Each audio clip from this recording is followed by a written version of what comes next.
brand new before, it was a huge deal, and I never really got an answer. And I don't have that answer for you today, but I will research it and get back with you. The LED strip light. Thank you. Now, Thank you. let's remind people of those. Is there any controls we can put on those for businesses? Personally, I would love to eliminate, or you can use it, and I don't know how you address it because there's LED lights used on all kind of Understood. signage, but I know what you're talking about. You're talking about the Christmas lights going around the window. Correct. That we have probably, a year ago, we had maybe 2 of them. We probably have 20 now. I And think if you go drive through Fort Worth, it's a larger, more diverse area, and where those pop up, I don't know of any area that I would consider to be a nice area that has those in there. I agree. And I think that's the image you get when you, I guess West Worth doesn't have that, because I don't really see them there, but at night you drive into River Oaks and. This is the smoke shop, tattoo shop. Exactly. That's the places that And are having those. I couldn't agree with you more. And I'm not aware of anything that has anything. I'd love to hear the sign guy's opinion. Well, mine on the building aren't LED, they're just incandescent bulbs, but the ones we put up for Christmas, they were supposed to be white, they were actually orange, they matched my sign lettering really good. They look pretty Everybody thinks we need to leave them up, but that would kind of fall into the same. And so my opinion of that, first of all, the first thing right off the bat would be, at Christmas time, you can Do whatever you want. do away with that. That's Christmas decorations. I don't have a problem with that, but But it's, what about leaving them up year round? and I don't know, I've never noticed yours, and I will say right now in front of everybody, your whole building, I think, looks very nice. The only thing that we have So to, anything and I think you can put LED lights up with glass, but that's not what I'm seeing. I agree with that, but we also, the same way, that part of the sign ordinance gets to be delicate. If we start in with saying there's specific, No, I for one, calling them Christmas lights runs into issues because Well- there's issues. These are strip lights that they take the back off. Right. and So I think for, Up there, and that's. Plus you've got professionally installed and put up by the clerk on a break. exactly. Yeah. So I think we're all on the same page on that. We just need to make sure we're not. That's gonna So be you have hard. some on your building now? Yeah, it goes with the little perimeter, all around the roof line. I'll go look at it tonight. I thought it I'll looked be good. curious now to see whether I have They're anything gonna have about it. Me personally, I was gonna take them down, but my employees were like, no, we need to leave them up because it makes the building look nice because it outlines the roof line. Well, So, to me, a good example is you can take those same strips and you can put it where you don't see the bulbs, yeah, and it becomes, feel, a glow yeah, it looks nice. versus seeing, and I know that there are places that have, I think Fort Worth, obviously not really enforced, but, Fort Worth has a sign ordinance, an ordinance that says you can't have, like if you've got a porch light, your neighbor can't see the bulb. Obviously, they're everywhere, but it's basically if you complain, for that reason, you need security lights to protect your property, but if it shines in the neighbor's bedroom window, that's a problem. And they actually call it light pollution. Yeah. And so that's kind of what I'm talking about with that. I hate to blanketly say LED lights because everything's going LED and you can do wonderful things with it. So I don't know how you address that, but It's something to look at. it's something I definitely think we need to address sooner than later because we get new ones every month. Right. So we're talking about light pollution.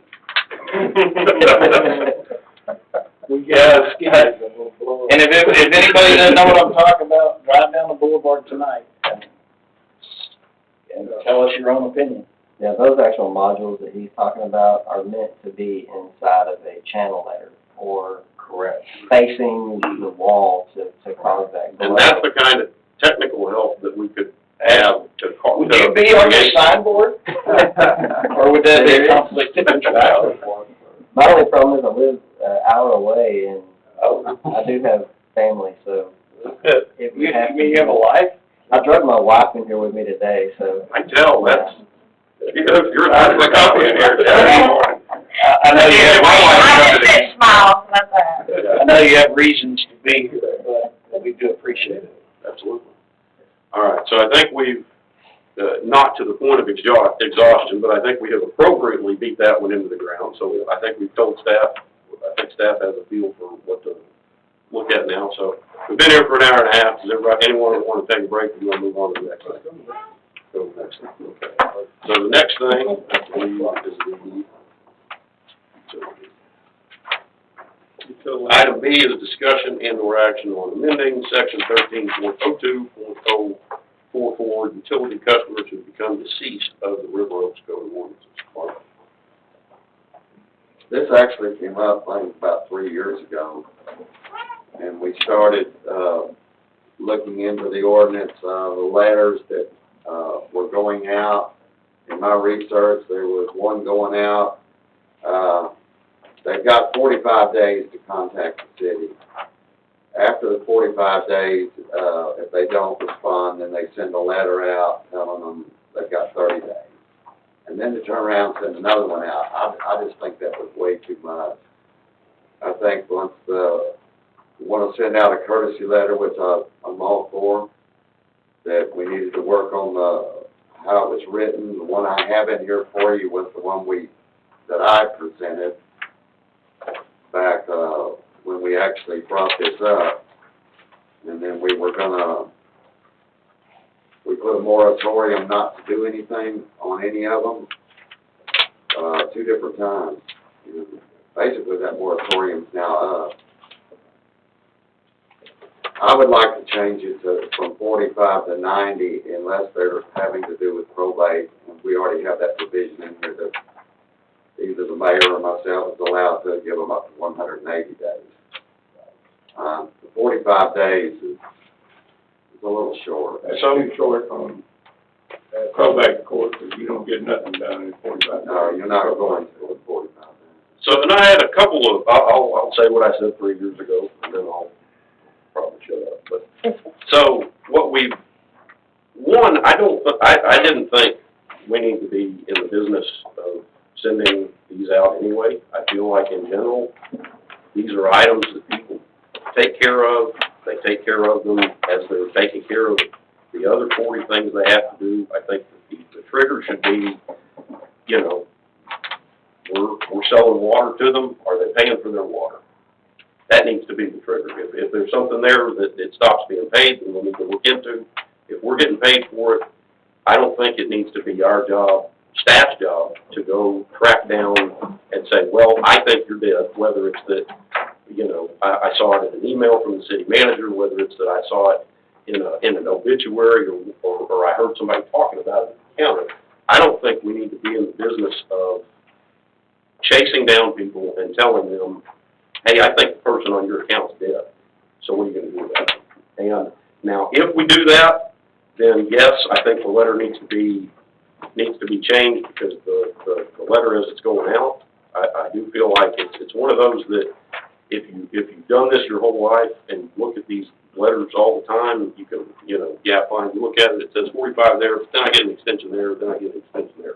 If you're dealing with people that don't look at these letters all the time, that letter looks very ominous. It looks very, it looks like we're trying to beat somebody over the head with something and saying, hey, somebody just died, so you got 45 days to take care of this or else. And so I do agree that if we're gonna be in the business of it, we need to have a better letter that's more understanding of people's circumstances. But like I said, to me, I don't see that this is something we need to be in at all.